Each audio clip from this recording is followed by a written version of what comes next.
હાલો friends, આજે ઘનશ્યામ ઇલેક્ટ્રોનિક્સમાં ફરી તમારું એકવાર સ્વાગત છે.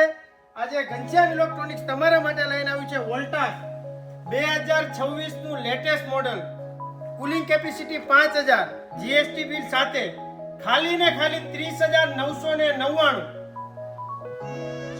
અને મિત્રો, આ ઓફરનો લાભ લેવા માટે તમારે ઘનશ્યામ ઇલેક્ટ્રોનિક્સનું પેજ કમ્પલસરી અહીં ફોલો કરીને આવવાનું છે. ફોલો કરીને આવશો તો surprise gift compulsory Ghanshyam electronics તમને આપશે.